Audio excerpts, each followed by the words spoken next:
depois para quem for ver essa live de forma não síncrona também.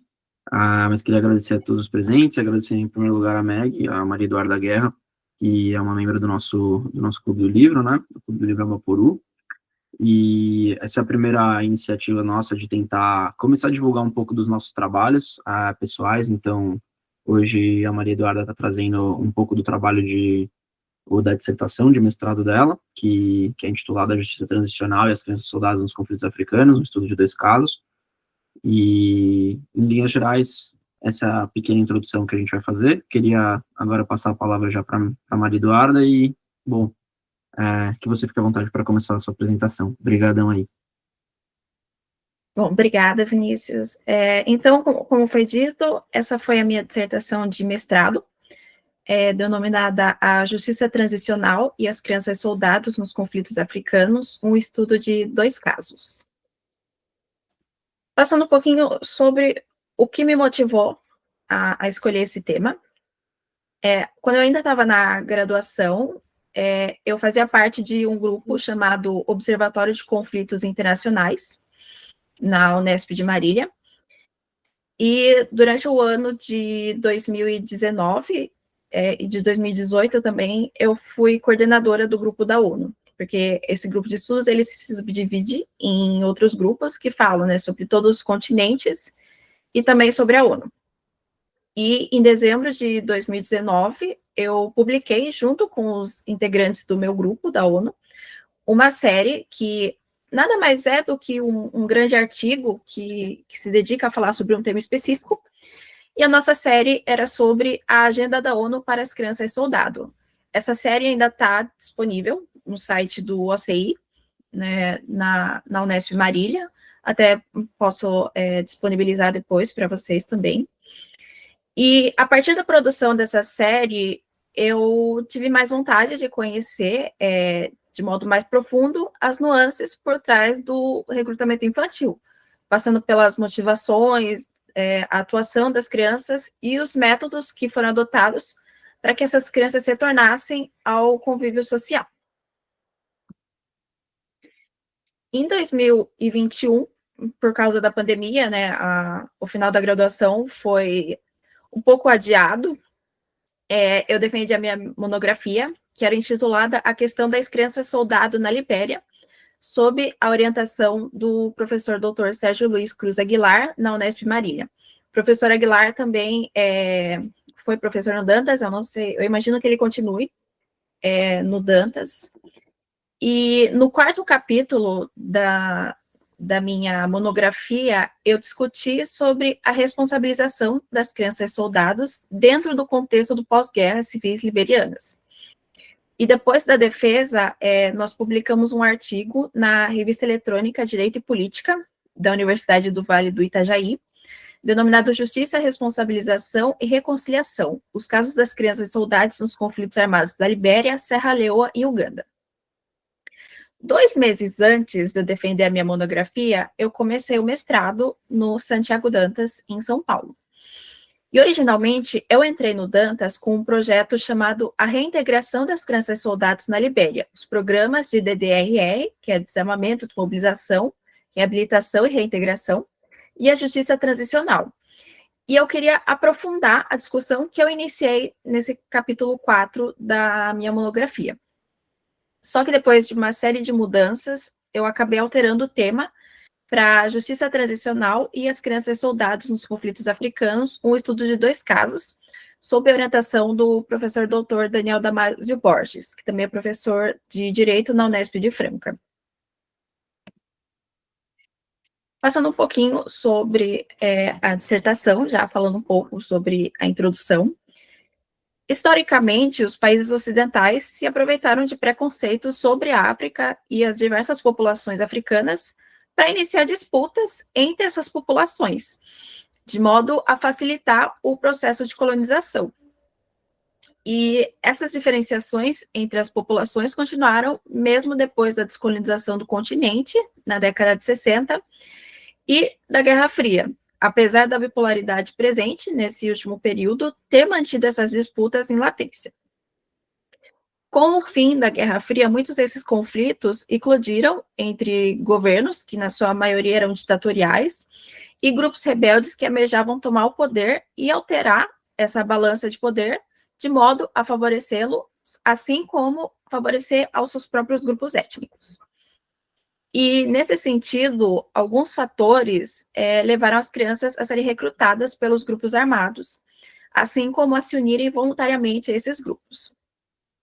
A gente vai ver um pouquinho mais sobre isso mais para frente, mas dentre esses fatores, a gente pode destacar a mortalidade de adultos, seja pela violência dos combates, seja por doenças infecciosas, e também a pobreza generalizada que existia nesses países.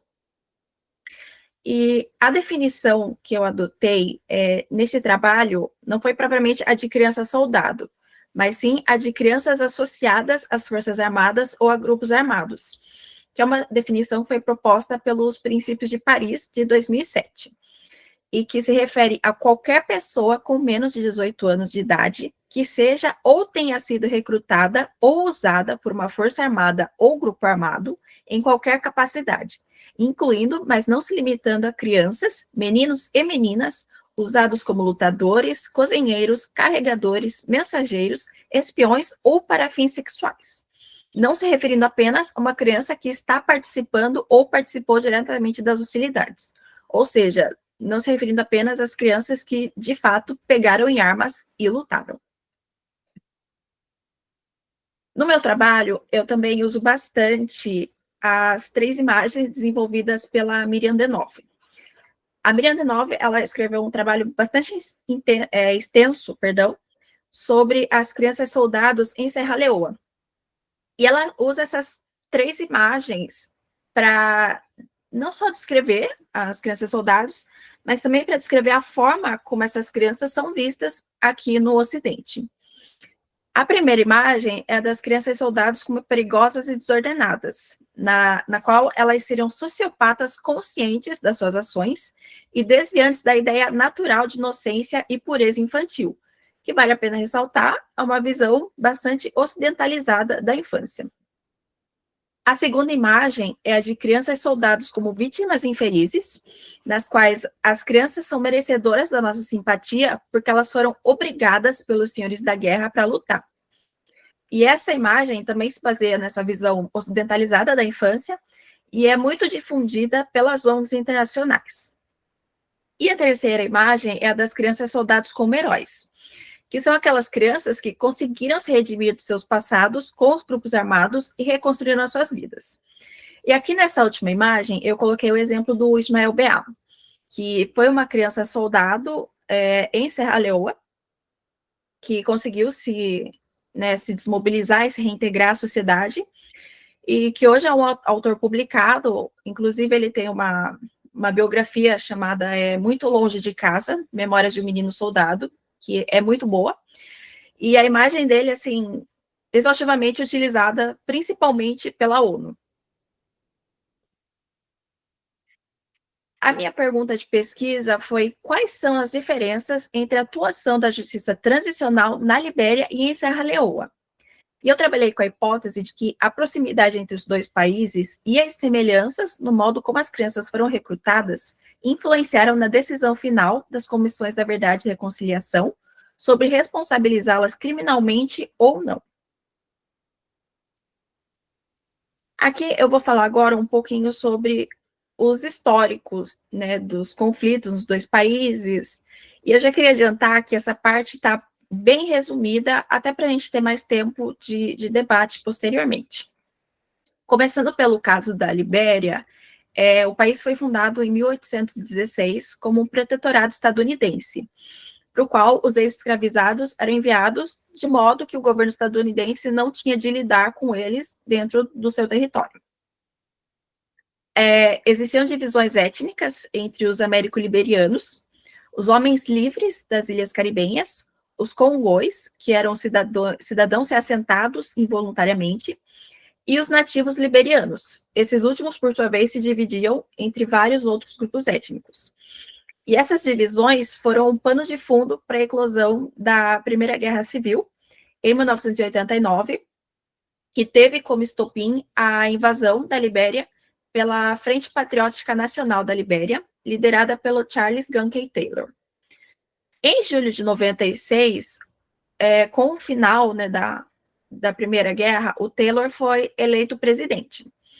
Só que a comunidade internacional demonstrava muito descontentamento com a reconstrução econômica da Libéria, e mais ou menos por volta de 1996, 1999, surgiram relatos de que o presidente Taylor estava apoiando os rebeldes da Frente Revolucionária Unida em Serra Leoa. E isso levou à eclosão da Segunda Guerra Civil Liberiana, que acabou em 2003, com o Taylor sendo derrubado do poder e exilado na Nigéria. Em outubro de 2005, a Ellen Johnson Sirleaf foi eleita para a presidência, tendo como promessas de campanha a reestruturação econômica, a promoção da reconciliação, através da Comissão da Verdade e Reconciliação, e o combate à corrupção. E vale a pena citar aqui que a Johnson Sirleaf foi posteriormente agraciada com o Nobel da Paz, junto com mais uma ativista liberiana e uma ativista do IEM, se não me engano, e ela ficou no poder por 2 mandatos consecutivos. Sobre o recrutamento de crianças como soldados na Libéria, é importante notar que durante a Primeira Guerra Civil, que foi de 89 a 97, estima-se que entre 6 mil e 15 mil crianças tenham combatido. E já na Segunda Guerra Civil, entre 99 e 2003, a estimativa era de que as crianças representavam a maioria dos combatentes. E elas eram consideradas importantes não só para os combates em si, mas também para as outras funções de logística, carregadoras, cozinheiras, faxineiras e escravas sexuais. E dentre algumas causas para o recrutamento infantil na Libéria, nós tínhamos as turbulências políticas e sociais, a proliferação de doenças que acabavam vitimando a população adulta, e também a proliferação de armas leves, que eram mais fáceis de serem manejadas pelas crianças, a eclosão das chamadas novas guerras pela Mary Caldor, que eram essa mistura de violência, de crime organizado, com os próprios conflitos, né, civis, e o fato de que o trabalho infantil já era muito corriqueiro para as crianças liberianas antes dos conflitos, porque o país já enfrentava, né, graves crises econômicas e sociais. Então, o recrutamento nada mais seria do que uma analogia às funções, né, aos trabalhos que essas crianças desempenhavam antes dos conflitos. O capitão Preston Warkby, das Forças Armadas Liberianas, vai desenvolver 4 modelos de investigação que ele usa tanto para o fenômeno das crianças soldados na Libéria e em Serra Leoa. O primeiro modelo é o da juventude coagida, no qual as crianças são vítimas diretas dos conflitos armados, como um resultado de fatores externos impostos a elas pelos adultos, como, por exemplo, as crises sociais, econômicas, políticas e tal. O segundo modelo é o da criança soldado como revolucionária, na qual a marginalização sociopolítica e socioeconômica levou os jovens a agirem como libertadores, sem que eles fossem taxados como delinquentes. O terceiro modelo é o da juventude delinquente, no qual as crianças geralmente acreditam na existência de uma classe privilegiada, enquanto o restante da população seria desprivilegiada. E o quarto modelo é o de clientelismo juvenil, no qual algumas crianças seriam recrutadas contra sua vontade pelos senhores da guerra, enquanto outras escolheriam fazer parte dos grupos devido a alguns benefícios materiais e sociais que elas poderiam obter, mesmo que esses benefícios estivessem atrelados, né, condicionados a serviços que elas teriam de desempenhar para os senhores da guerra, como assassinatos, torturas e estupros. A Comissão da Verdade e Reconciliação, a TRC, na sigla em inglês, da Libéria, vai constatar que todos os grupos armados envolvidos nas 2 guerras civis utilizaram crianças nos combates, sendo a NPFL, do Charles Taylor, pioneira desde 89, com a sua Small Boys Unit, que seria a unidade de pequenos meninos. Sobre o recrutamento voluntário de crianças, a TRC vai admitir que nem todas foram recrutadas à força, mas que era errado concluir que esse alistamento foi voluntário e que as crianças o fizeram por vontade própria, por conta do contexto vigente de guerra, de violência, de crise social e de pressões econômicas e políticas.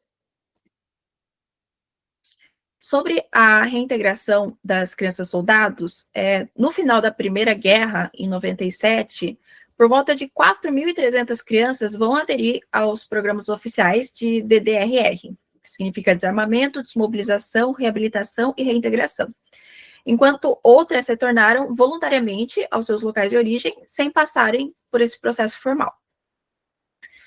O relatório final da TRC vai dizer que, durante a Segunda Guerra Civil, cerca de 11.780 crianças foram desmobilizadas.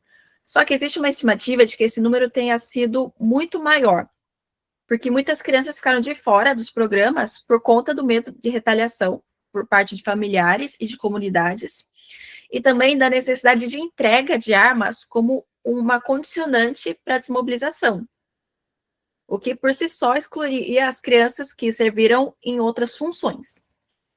E, simultaneamente, o fato de que muitas crianças, assim como outros combatentes adultos, recebiam quantias de dinheiro por terem participado dos programas, acabou sendo visto pelos civis como uma recompensa por eles terem lutado, e além do risco que isso gerava de um novo recrutamento, porque tinha-se o entendimento de que se eles voltassem novamente ao combate, eles teriam um novo pagamento, uma vez que eles se desmobilizassem de novo. Sobre a Comissão da Verdade e Reconciliação, ela é uma forma, né, que muitos países encontram para remediar suas causas mais específicas de conflitos e eliminar focos de novos conflitos. E ela entra no escopo da justiça transicional, que vai ser definida pelo International Centre for Transitional Justice como a forma como as sociedades respondem aos legados de violações maciças e graves dos direitos humanos, e que envolve pessoas se unindo para lidar com o legado de atrocidades horrendas ou para encerrar ciclos recorrentes de conflito violento, desenvolvendo uma série de respostas. E como objetivos dessa justiça transicional, a gente tem a devolução ou estabelecimento de novo status de cidadãos a um determinado grupo de indivíduos, o restabelecimento da igualdade e do respeito entre todos os cidadãos, e a criação de um Estado justo no qual todos os cidadãos participam igualmente na construção de um projeto político comum. Com relação à participação das ex-crianças soldados na comissão, o ato que estabeleceu o TRC da Libéria regrou que essa participação só poderia se dar de modo voluntário, sendo para isso necessário contar com o consentimento informado dos menores e dos seus responsáveis. Também existia uma regra de que as suas declarações só poderiam ser obtidas em locais seguros e amigáveis para as crianças, não sendo compartilhadas externamente e obtidas apenas entre as crianças e os tomadores de depoimento, exceto quando as próprias crianças requisitassem a presença de um assistente social ou de um responsável, e que as meninas tivessem seus depoimentos tomados por mulheres, além de outras recomendações. E dentre as suas decisões, a TRC determinou que as crianças não foram culpadas nem responsáveis pelas violações de direitos humanos, direito humanitário, leis penais internas e crimes de guerra durante os conflitos, estando desse modo isentas e protegidas de todas e quaisquer formas de sanções. Só que muitas crianças ficaram insatisfeitas com essa decisão, porque elas queriam alguma forma de reconciliação a nível local, como rituais para expressar seu arrependimento e remorso perante as suas famílias, assim como perante todos aqueles que foram afetados, né, pelos conflitos. E elas também esperavam que todas as crianças fossem excluídas de todo e qualquer processo criminal e que não recebessem nenhuma forma de anistia, porque elas entendiam que, ao receber anistia, isso significava que elas eram culpadas pelos crimes. A DRC, por fim, reconheceu que as crianças estavam entre as principais vítimas do conflito liberiano. Elas foram forçadas a participar de combates e a cometer graves violações de direitos humanos sob a direção de seus comandantes. Recusar-se a participar das hostilidades não era uma opção para as crianças. Portanto, crianças menores de 18 anos não têm qualquer responsabilidade criminal por suas ações e não podem ser responsabilizadas por crimes cometidos sob os direitos humanos internacionais ou o direito internacional humanitário.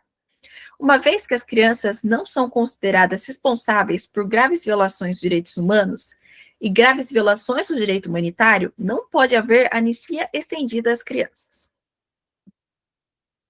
Agora, já passando para o caso de Serra Leoa. O território do país é habitado há milhares de anos.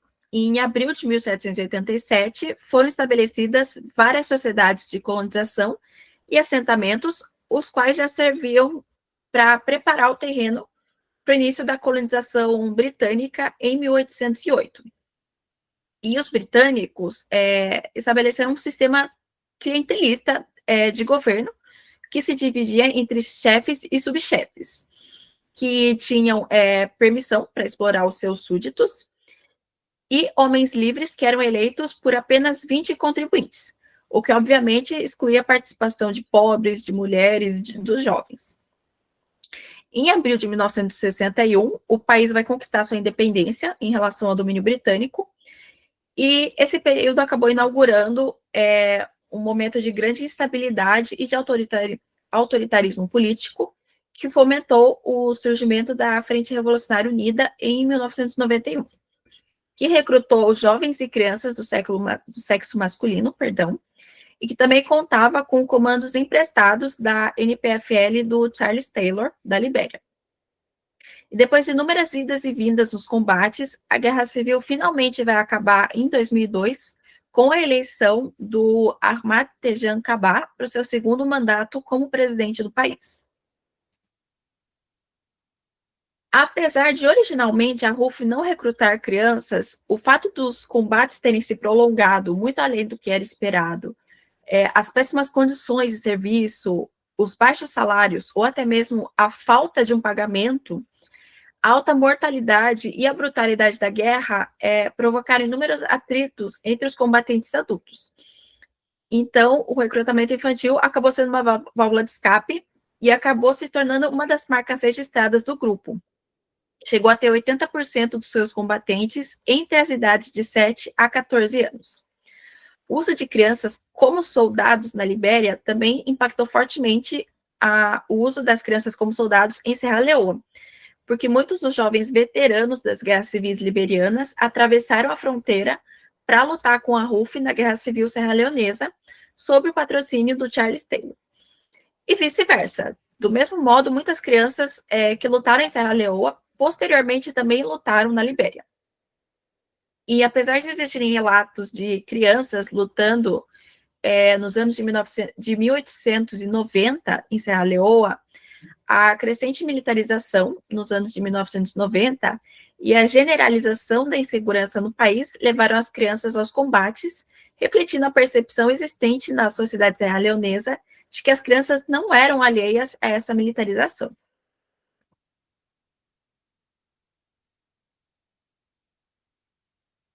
Aqui eu repeti o slide, perdão. O fim da guerra e da RUF enquanto uma facção armada causou sentimentos ambíguos para as crianças soldados em Serra Leoa. Porque enquanto algumas sentiram que, quando elas abandonaram os combates, elas também abandonaram o poder e a proteção que o grupo supostamente lhes oferecia, outras sentiram que finalmente estavam livres de uma militarização da qual elas não quiseram participar, ou que queriam abandonar há muito tempo, mas que não conseguiam. Com relação ao processo de DDRR, as Nações Unidas não têm números exatos de quantas crianças participaram dos combates. Mas o Unicef aponta que, no final do processo, em 2002, 6.845 crianças foram desmobilizadas, dos quais 92% eram meninos e 8% eram meninas. E como obstáculos para a participação das crianças nesse processo, nós temos o fato de que a Guerra Civil durou tempo suficiente para que muitos indivíduos que foram recrutados durante a infância já tivessem se tornado adultos quando o processo foi instaurado, a ausência de diálogo com as comunidades a respeito do retorno das crianças, a exclusão dos combatentes que não portavam armas, assim como aconteceu na Libéria também, e a baixa adesão das meninas, devido ao medo que elas tinham de ser estigmatizadas pela sociedade serra-leonesa como mães e esposas dos rebeldes. A assinatura do Acordo de Paz de Lomé, em 1999, pelas partes envolvidas na Guerra Civil Serra-Leonesa, prevê a instauração de uma TRC para lidar com a impunidade, quebrar o ciclo de violência, fornecer um fórum para as vítimas e autores de violações de direitos humanos contarem suas histórias, obter uma imagem clara do passado para facilitar a cura genuína e reconciliação. Particularmente sobre as crianças soldados, a TRC incluiu suas experiências particulares, explorando-as a fim de compreender as motivações para esses atos e também para entender se as crianças sabiam o que elas estavam fazendo ou não, também para prevenir conflitos futuros. Só que os juízes e promotores acabaram escolhendo não julgar suas condutas, concluindo que a Guerra Civil fez com que elas assumissem uma dupla identidade de vítimas e perpetradoras. Segundo a Common Law, adotada a partir das leis coloniais, a maioridade em Serra Leoa é de 21 anos. Só que a maioridade penal já vem aos 10 anos de idade. A principal lei serra-leonesa sobre crianças e sobre justiça juvenil vai definir criança como uma pessoa com menos de 14 anos, enquanto adolescente seria uma pessoa com menos de 17 anos. O direito consuetudinário não fixa a maioridade, mas ele entende que essa maioridade varia de acordo com a finalidade para a qual ela será necessária e também varia de um grupo étnico para outro. A TRC destacou que, dadas as inúmeras definições em torno do que constitui uma criança, existe uma grande incerteza na lei sobre se uma determinada lei é aplicável a crianças ou não. E essa incerteza afeta a capacidade jurídica das crianças, tanto a nível civil como penal, uma vez que não é claro se têm direito a receber proteção enquanto crianças ou a serem tratadas como adultos. Em agosto de 2000, através da Resolução 1315 da ONU, foi criado o Tribunal Especial para a Serra Leoa, ou SCSL, na sigla em inglês, que foi o primeiro tribunal penal internacional a julgar crimes contra crianças como violações graves do direito internacional humanitário e como crimes contra a humanidade, mencionando especificamente os crimes de rapto contra crianças, recrutamento e alistamento forçados de crianças nas Forças Armadas e de violência sexual contra crianças.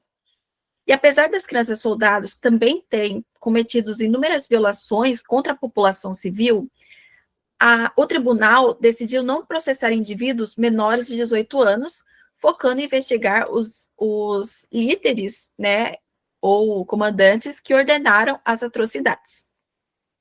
Apesar dessa limitação ter facilitado o julgamento dos adultos responsáveis pelo recrutamento e uso de crianças na Guerra Civil, o tratamento das crianças soldados como vítimas infantilizadas pelo Tribunal Especial acabou simplificando e muito as dinâmicas dos grupos armados e a complexa questão da identidade das crianças recrutadas, que estão sempre no meio termo entre vítimas e agressoras, o que auxiliou, por exemplo, a limitar a participação delas nos processos de truth-seeking e de reabilitação.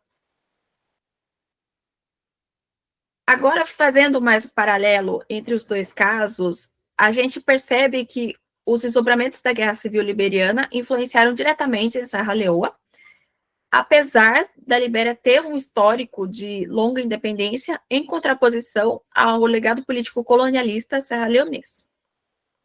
Só que as divergências étnicas e sociais nos dois países provocaram revoltas dentro das instituições estatais, como as Forças Armadas, o que levou à eclosão das guerras civis.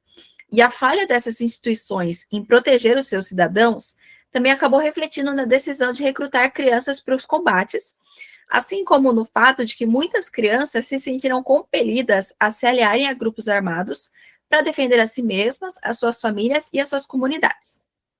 E a partir desse último fator, a gente percebe que nos dois países o recrutamento infantil seguiu o modelo do clientelismo juvenil, no qual muitas crianças foram raptadas, enquanto outras aceitaram lutar como uma forma de melhorar suas vidas.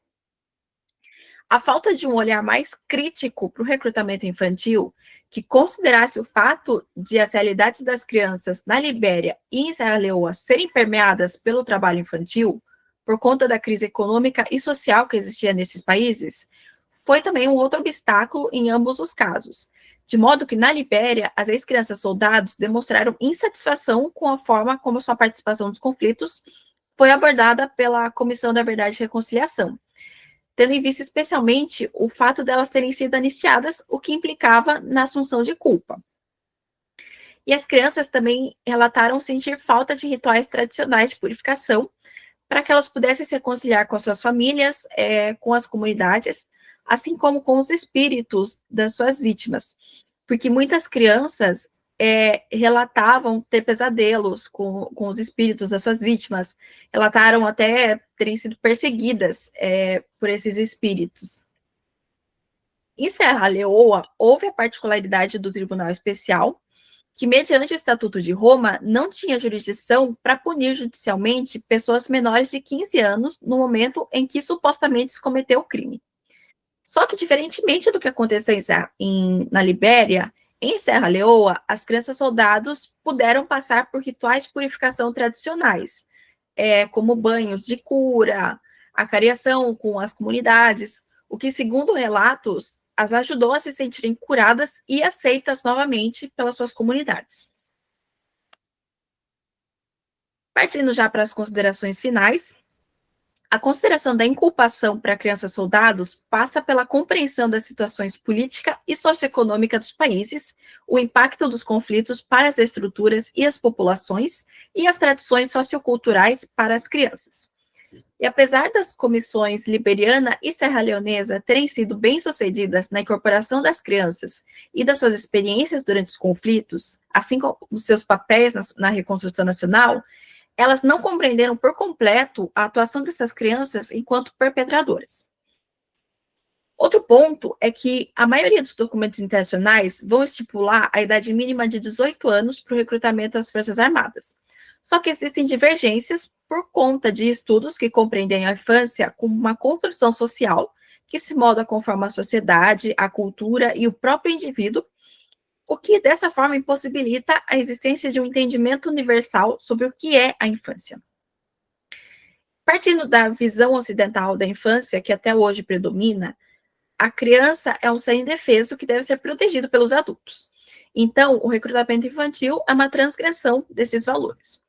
Só que nos países em desenvolvimento, é muitas vezes comum que as crianças peguem armas, porque elas já têm essa tradição de terem de trabalhar muito cedo, né, para poderem sobreviver, e também porque nos conflitos, muitas vezes, elas não têm outra forma de subsistir.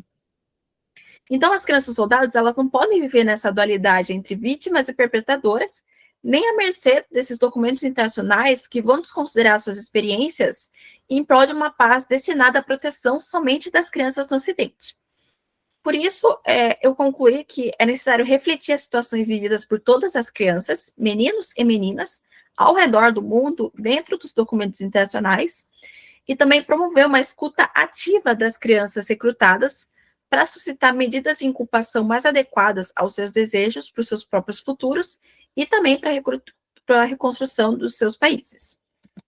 E com isso, eu finalizo aqui minha participação e aguardo as questões de vocês, as perguntas para o debate. Obrigada, gente.